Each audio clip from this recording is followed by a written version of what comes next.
Hey there folks, I'm Matt Welch. I'm the sports editor here at Star Local Media. Just going to pass along some thoughts on where I was at on Friday night. I was out at Clark Stadium out in Plano. I was there to cover a compelling District 6A football matchup between Plano Senior and McKinney. A matchup that was actually voted as our game of the week, so a lot of buzz surrounding this one. I'm in a meeting of teams that entered the game undefeated, both looking to improve their respective playoff position in District 6A. Now McKinney won this matchup last year, 31-28, in a matchup that definitely turned quite a few heads. And it might have been deemed at the time, a bit of a surprise that McKinney was able to go in and defeat Plano the way that they were. 1 year later, fairly not much has changed between the two teams. McKinney once again wins by 3 points. They get a 24-21 victory over the Wildcats. McKinney improves to 5-0 on the season and now 2-0 in District 6A. Meanwhile, Plano falls to 4-1, suffers their first loss on the season, and is 1-1 in District 6A. I've already seen on Twitter the term upset being thrown around with this one. Watching the game firsthand, let me dispel that notion right now. This was not a game where McKinney just caught some fortunate breaks and just needed to throw the kitchen sink just to squeak by Plano. No. McKinney pretty soundly handled Plano in just about every phase of this game. Make no mistake about it. The Lions, despite trailing at halftime 14-10, McKinney is able to really assert itself in the second half. They score 14 unanswered points, and they do it on the strength of their run game and their offensive line. Entering this game was, one of the big storylines leading into this game was the matchup between two of the area's most explosive rushing offenses. Ultimately, though, it is only McKinney that really holds up their end of the bargain in that capacity. They outgained Plano on the ground, 260 yards to 128, and a lot of that came in the second half. Matt Gaddick was an absolute workhorse for McKinney tonight. He ran the ball 34 times for 208 yards behind an offensive line that was probably about as far as just, this is my first time seeing McKinney in several years, and of all just the positional groups in that game, the offensive line just blew me away, exceeded expectations on all fronts. Just the job that they did controlling the line of scrimmage and handling what had been a really solid Plano defensive line. So yeah, McKinney is able to put together 14 unanswered points, essentially by running the ball down Plano's throat. They had a lot of tight sets, using 6-7 blockers up front, and really just seemed to get whatever they wanted.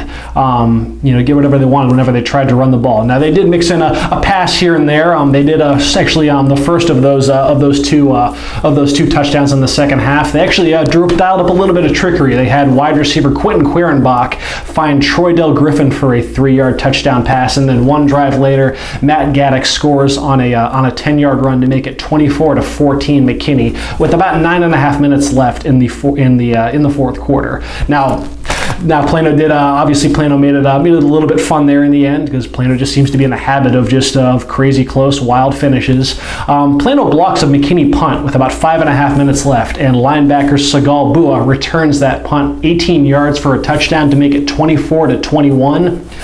Give Plano a little a last grasp of hope. Plano's actually able to get the ball back after forcing a turnover on downs with about a little over 2 minutes left, with a chance to go for the tie or go ahead score. Unfortunately, that comeback effort lasts all of one play, because Plano gets picked off by McKinney's Matt Wagner, who returns the ball into Plano territory, and with about 2 minutes left, McKinney eventually punts with about 30 seconds left. Plano has to go 75 yards in 30 seconds. They are not able to make up that much ground in that little amount of time. So yeah, McKinney is able to get away with a 24-21 victory. A victory that, like I said, there really wasn't any doubt at the very end who the superior team was in this capacity. Plano did well early on to kind of establish itself on the ground. McKinney did a great job clamping down on Plano's offense against Rowlett, Dettengeyer. Their past 2 wins, Plano had shown just this crazy explosive big play punch that just these breaking off. I mean, Plano entered the game averaging over 9 yards per carry. I mean, they were about as explosive coming into this game as any rushing offense in the Metroplex. McKinney wasn't having any of that though. McKinney holds Plano to just 128 yards rushing. 43 of those yards came on one play too, a quarterback keeper by Plano quarterback Jonathan Taylor in the first quarter. So you subtract that 43-yard carry, Plano only ran the ball 26 times for 85 yards under that, under those when you subtract Taylor's carry. So that's just a shade over 3 yards a carry. So that just speaks to the job that McKinney's front seven did, loading the box and not allowing any space whatsoever for Kyron Cumby, Cody Christ, and company. Kyron Cumby, who entered this game averaging over 16 yards per carry, he rushes for only 30 yards tonight. His longest carry was just 6 yards. Ultimately, McKinney locked him down. So in the first half, though, it's like I said, Plano wasn't really all about getting big gains in the in the first half, but they did a good job of getting 5 to 6 yards here and there. They put together some long methodical drives. They were able to score. Kyron Cumby, Cody Christ, they each have touchdown runs in the first half to give Plano a 14-10 lead at the break, but Plano's offense does not score at all in the second half. Their only points came on that block punt touchdown. So a down night for the Plano offense. A couple of key sequences in this game that kind of really stuck out. To start the second half, Plano got the ball to start the second half. So leading 14-10, Plano's got a chance to make it a 2-score game. Plano's able to move the ball past midfield into McKinney territory, running the ball twice. Then they decide to go deep and they draw a pass interference, bringing them into McKinney territory. Plano decides then to throw the ball 2 more times. I'm not sure the last time I've seen Plano throw the ball 3 consecutive plays in the middle of a 1-score game. They abandon the run just for that brief moment, but those 2 passes after the pass interference are both incomplete, and just like that, then Plano ends up having to, a promising Plano drive ends up going nowhere. They have to punt, and then McKinney goes down and they score. Another sequence that kind of got buried just amid all the insanity. Prior to McKinney's second touchdown in the second half, the Matt Gaddick run that put them up 24-14, McKinney was faced with a 4th and 11 from Plano's 32-yard line. Plano's 32-yard line, 4th and 11. Plano gets a good pass rush. Damon Whitmer, though, the quarterback, is able to evade that rush, and he scrambles for 17 yards to pick up the first down, move McKinney into the red zone. That run, Damon Whitmer actually entered this game with negative rushing yardage on the season. So you see, he's not a quarterback that runs a whole lot, but I mean, obviously his biggest run of the season to date, and a play that kind of goes overlooked. Matt Gaddick scores 2 plays later to make it a 2-score game.